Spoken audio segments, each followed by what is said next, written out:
Bismillahirrahmanirrahim. Louange à Allah Azza wa Jal et paix soit sur son messager Muhammad sallallahu alayhi wa sallam. Le sujet de prêche concerne les exhortations de l'hiver. Les exhortations de l'hiver.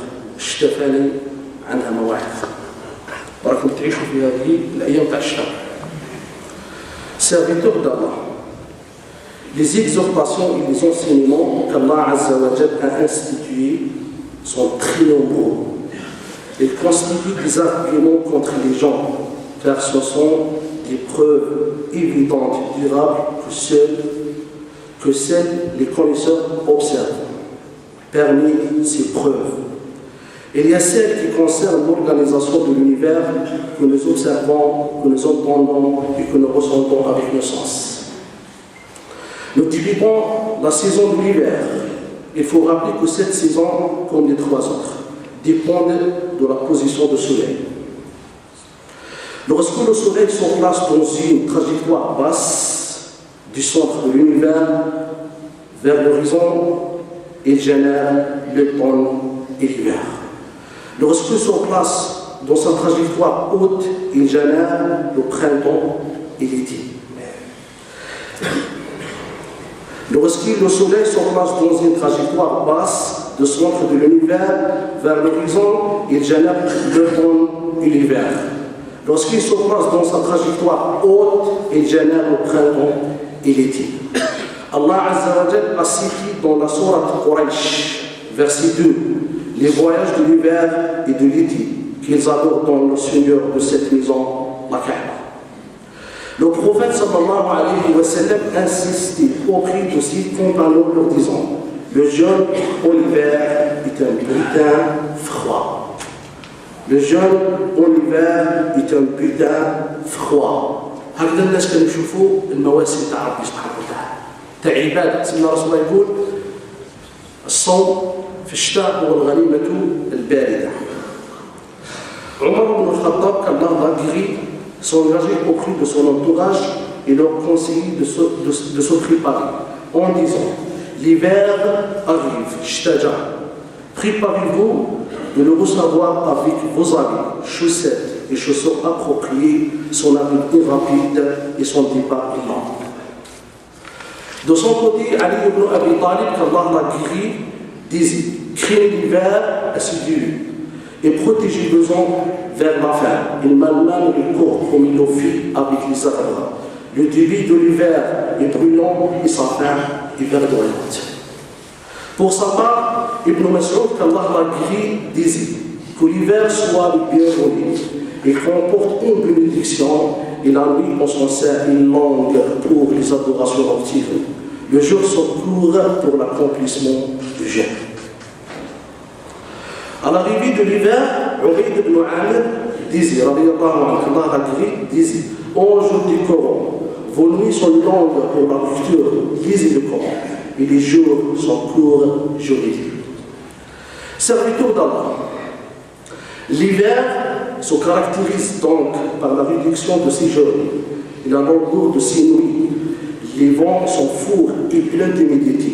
Les nuages sont denses, abondant beaucoup de pluie par la volonté du Créateur Azza wa Jal.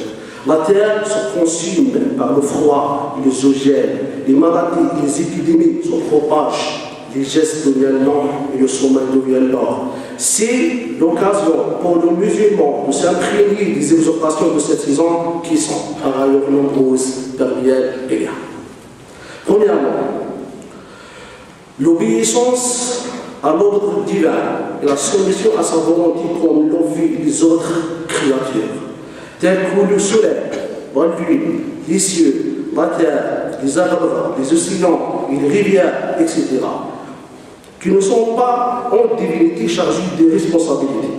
Pourquoi alors l'être humain refuse-t-il de prendre ces responsabilités qu'Allah Azza wa Jal lui a octroyées? هذا ما عندهمش عقل وطاعوا ربهم، احنا اللي عندنا عقل وما طاعناش ربي سبحانه وتعالى. ما عندنا حتى مسؤوليه ونسافر الليل والنهار والبحر كاع طياره، وحنا اللي ما طاعناش ربي سبحانه وتعالى. Pourquoi alors l'être humain refuse de prendre ses responsabilités qu'Allah Azza wa Jalla lui a octroyées. Deuxièmement, la conviction que l'islam est une religion de facilité. Celle-ci se traduit au niveau du regroupement des prières en cas de grand froid ou de pluie. Elle se traduit aussi en cas de maladie ou manque d'eau par le recours au tayammum ou de passer la main sous les chaussettes en cuir, pas en coton, pas en laine, la chaussette en cuir. Troisièmement, la patience devant les difficultés. Troisièmement, les exhortations d'Ashta, Sba. La patience devant les difficultés inhérentes aux adorations qui exigent des efforts physiques et mentaux et la tolérance à supporter les attaques dans la voie d'Allah Azza wa Jalla. La patience est donc une vertu louable qui amène inévitablement l'être humain vers la maîtrise de son âme, l'éloignement de Shaitan et vers l'agrément d'Allah Azza wa Jalla et sa bénédiction. Le prophète sallallahu alayhi wa sallam a dit: voulez-vous que je vous indique l'œuvre par laquelle Allah Azza wa Jalla efface les péchés et élève les degrés? Il dit: nous voulons bien au messager d'Allah. Il dit sallallahu alayhi wa sallam, par faire ses oblations malgré les désagréments, le froid ou autre, multiplier les pas vers le mosquée et attendre après chaque prière accomplie la suivante. Voilà donc la grande endurance rapportée par le Muslim. Quatrièmement, la crainte d'Allah Azza wa Jalla, car cette crainte est en soi une adoration. Allah Azza wa Jalla dit dans le verset 175 de la sourate Al-Imran: n'ayez donc pas peur d'eux, mais ayez peur de moi si vous êtes croyants.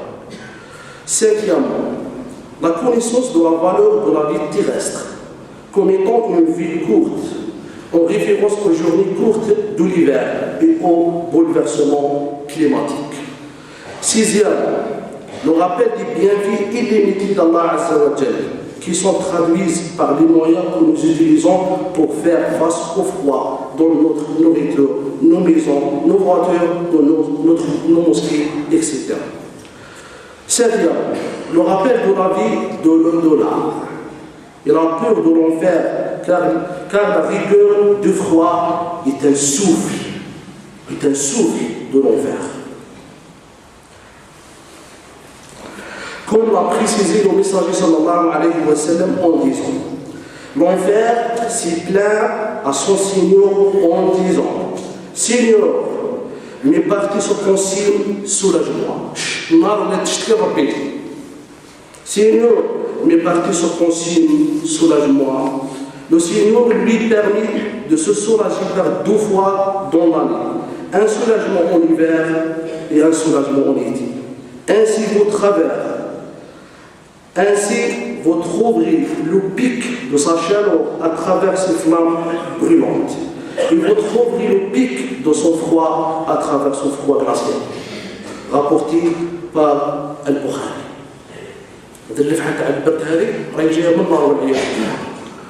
Huitièmement, le recours à la bienfaisance et aux bonnes œuvres, comme dans les adorations par la prière, le jeûne, le rappel et la lecture du Coran.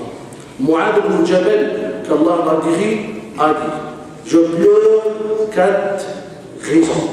C'est le Mu'adh ibn Jabal. Je pleure pour 4 raisons. J'ai jeûné les journées chaudes de l'été. J'ai veillé les nuits froides de l'hiver. J'ai apprécié la compagnie des savants et la fréquentation des pieux. Qu'Allah Azza wa Jalla nous compte parmi les prédécesseurs. Inch'Allah tabaraka wa ta'ala. رب اجعلنا وإياكم ممن يتعظون بهذه المواعظ الطبيعية إن شاء الله تبارك وتعالى.